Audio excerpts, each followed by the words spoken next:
Good morning to all. Once again, I welcome you to St. Lawrence online video classes. Today, I, Ms. Nirupama Rochand, is going to teach biology of class 12th, theories and mechanisms of evolution. Now, the first part of this chapter we have already done in the previous session. To continue with, we find that we have done the examples of natural selection. The first two examples that we did were industrial melanism and the effect of DDT on the mosquitoes. Now the third example that we have is sickle cell anemia. Now children, it is a sickle cell anemia because the shape of the hemoglobin changes to a sickle shape. The reason is why, because there is a variant form of hemoglobin found in RBCs due to the effect of this disease.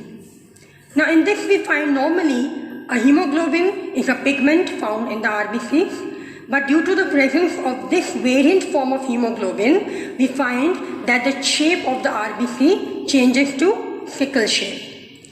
As a result, the oxygen is not able to bind to hemoglobin, as well as it is not being able to transport to various body parts. The result is, if this shape of the hemoglobin or RBC is seen in the homozygous condition of the individual, the person will not be able to survive. But if this variant form is present in heterozygous condition, then we can find that this is one of the best examples seen in African tropical regions. Now in the tropical areas of Africa, we find that the disease malaria is very prevalent. So what happens there? The person who is having heterozygous form of this hemoglobin, they are able to survive. The reason is because this hemoglobin kills the malarial parasite. Now as a result, we find that this heterozygous becomes a boon for the people living in Africa region. Now we have the condition as it has been given here, that it is a genetic disorder, and the disease because it is carried from one generation to the other. Now we come to the various principles given by different scientists. The first is Hardy-Weinberg principle. Now according to Hardy and Weinberg, they gave a very characteristic phenomena in the form of a mathematical study, which we also call as a mathematical model. Now what they wanted to teach is that all the population, the alleles present in the population, they remain constant throughout the course of time, and there is no change in it. Even we find that the changes should occur in the surrounding. So there is no change in them. Now one factor that is very important here, that there is no influence of outside environment. Like for example mutation, maybe immigration or so on. So according to Hardy-Weinberg, the population gene pool or the alleles present in the population does not show any change and they remain constant. Now it was given in the mathematical form. For example, the dominant allele is considered as capital A and capital A, and the recessive allele is considered as small a, small a. Now both are the homozygous conditions. Now what happens when the fertilization occurs? The population has 2AA. Now if we take this, the homozygous form of the dominant character as A or P, and small, that is the recessive character, as Q, then we find here the formula goes like this: P square, according to A we have 2A, so P will become P square for 1A, and similarly for this one it will become Q square, and for this it will become 2PQ. Now mathematical formula says it is P plus Q is equal to whole square is equal to the above derivation. So P plus Q whole square is equal to P square plus 2PQ plus 2Q square. That is a normal binomial formula. So here we find that according to Hardy-Weinberg, the population present in any surrounding, that is the population P and Q, remains constant. One means it is a constant population and it does not show any change. So we find when P and Q are is equal to 1, that means this will be 1 square and therefore this will also be 1. So overall, whatever combinations or after fertilization of the dominant and the recessive type, the overall result is that the population alleles remains the same or they do not change. It is because of there is no influence from the outside environment.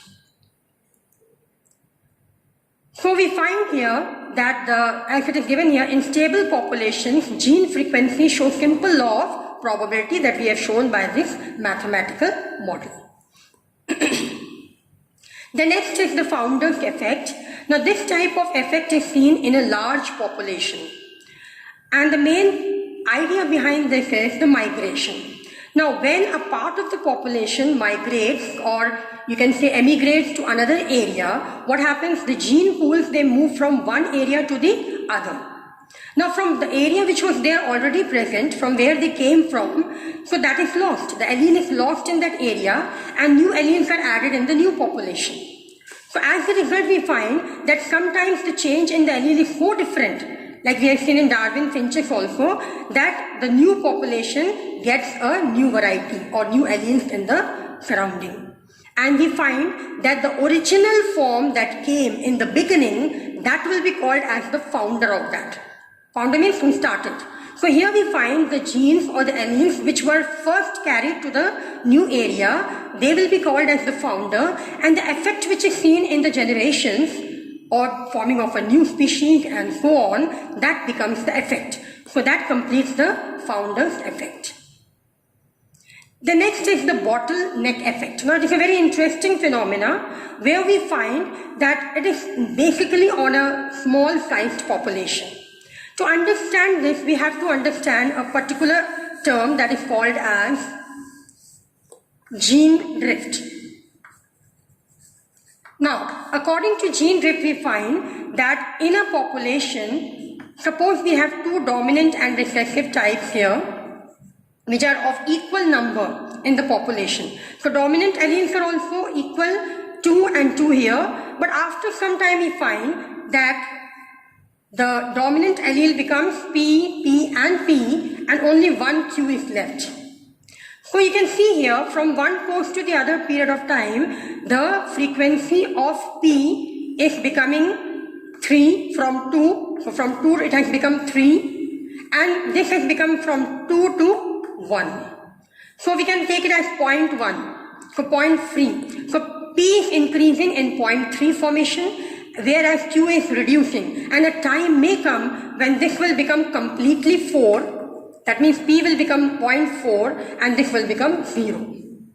So overall we find that certain changes, now these changes occur randomly because there can be some effect from the environment, from the mutation effect and other so on. So it can be any time. Fluctuations may occur on their own. So we cannot judge. We have to only depend upon the changes that are being present. But overall, if you see the ratio, the constant ratio will be 1. Now this phenomena where we find that these population, they show a random effect on the gene, that is called as the gene drift. So here we find in a bottleneck what they try to explain is the population, suppose of any organism, is around 1 lakh. And we find due to human intervention or any other reason, what happened? They were killed or they started disappearing from the environment, and the result was that they became just 50,000 in the population. Now you can see from 1 lakh to 50,000. So initially it was broad and then it became a neck of the bottle. And then we find the human beings realized that we could save these organisms. So as a result, what they did was they started working on them, on their conservation and so on. As a result, again their population increased. Now this is a phenomena of a bottleneck effect. So what we see here, it is due to cyclic fluctuation, means any changes in the environment, and we find here that the population decreased due to elimination of many individuals leaving behind which are not able to survive or fit in the surrounding. So we find here when they are becoming from 1 lakh to 150,000 only, or maybe 50 only, that is called as a population crash. Now crash means when only 50 are left over, and there where we find that to overcome the situation and to become more in number, they will adapt some more adaptations, and therefore that can be possible because there are some changes in the alleles of these organisms. So this phenomena caused to the reduction in the allelic frequency and the loss of some alleles from the gene pool in the random fashion. So you'll find that from 1 lakh population, which was the original population, the new population again maybe it can be lesser than 1 lakh, but it will not have the same types as it was there in the previous population. Now we have the next topic, that is convergent and divergent evolution. We have already done homologous and analogous organs.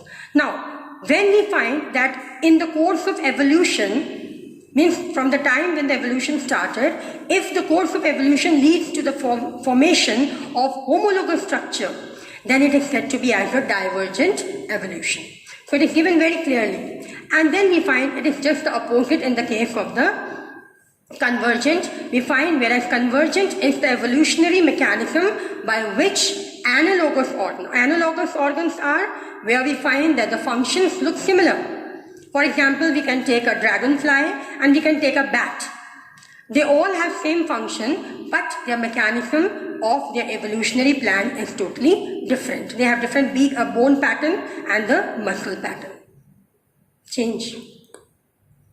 Then we have isolating mechanism and origin of species. Now, in order to overcome these characteristic features, that means to not allow the population to mix with the other population, we find that we need to isolate these organisms. Now, the nature also has provided them with certain characteristic features by which they can be separated on their own. So, let us see what are the various isolation for the organisms which may prevent them from making new species. So let us see. The first is the pre-zygotic. The name itself says pre means before the formation of the zygote. Now once the zygote is formed, like we have seen in the cross of two dominant and recessive character, so they have a mixed character according to Mendel's law. But here we find that before the formation of the zygote, if the characters are being prevented, or if the individuals are being prevented to come into cross or forming a hybrid, then we find that the isolation is possible. So it is an isolating mechanism which is present and thus does not allow the species which are in their active reproductive period. The second category is post-zygotic. Post means after fertilization. Now fertilization has occurred between two varieties. For example, we have red color flowers crossed with white color flowers. Now after the cross, we know that the Mendel says that they get pink color flower, or according to studies of these characteristic flower. But we find here that if the zygote is formed, but then we find due to certain reason that organism is not able to come up in the surrounding, and the result means they are not capable of producing their own offspring. So as a result, we find that the population standstill will be there, and thereby the characters will not be transferred from one generation to the other. Then we have pre-zygotic isolating mechanism. The first is geographical or spatial isolation, means the distribution of the land pattern isolate or separates the organism to mix with each other. Second is the ecological isolation. For example, we have environmental conditions like moisture, temperature, that also does not allow the species to indulge in various activities. Third is the seasonal or temporal isolation. Here it refers to differences in the time of the reproductive activity. Now, for example, if two species from different types are coming and getting a proper space and condition for fertilization, but the main thing is they have different reproductive activities due to which they cannot take part in fertilization. And same way we have mechanical isolation. It is because of the difference in the genital organs that are present, or the reproductive organs. So differences in the reproductive organs also leads to pre-zygotic isolating mechanism. Then we have ethological and behavioral isolation. The signs are different to call their opposite sex for mating. Then we have gametic isolation, that is failure in the fusion of the gametes. In the post-zygotic, we have three categories. We have hybrid inviability, means the hybrid or the zygote that is formed is dead. It cannot survive further and thereby no change. The hybrids are sterile. If they are formed also, they are sterile, means they are alive, but they cannot take part in reproduction. And the last is the formation of the infertile individual. Now here we have a very important experiment given by Lederberg and Lederberg. So it is called as Lederberg's replicas plating experiment. Now in this experiment what they have done is, what Lederberg did was, he took a plate or a petri dish you can say, and in which he kept a special types of bacteria. He prepared a culture of bacteria by inoculating them into this culture plate. Now agar-agar medium was prepared, solid agar medium, to allow nutrition for the growth of the bacteria.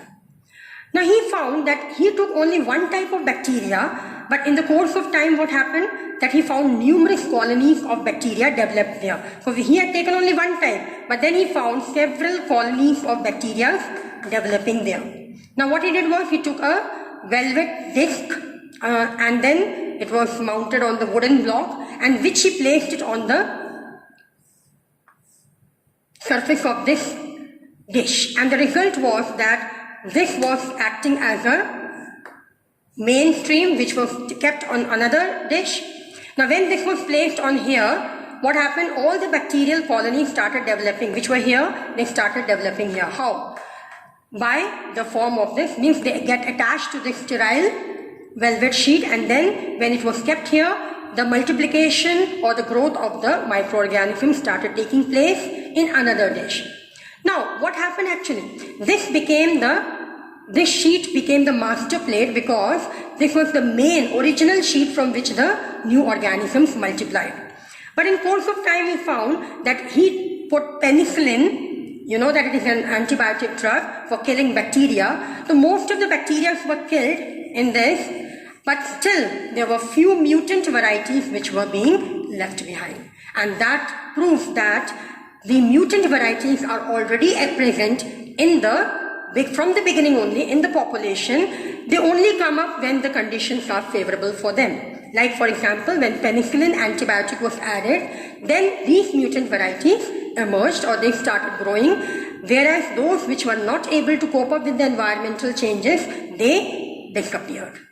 So that's all from this chapter. I hope you have enjoyed the session. Thank you and have a nice day.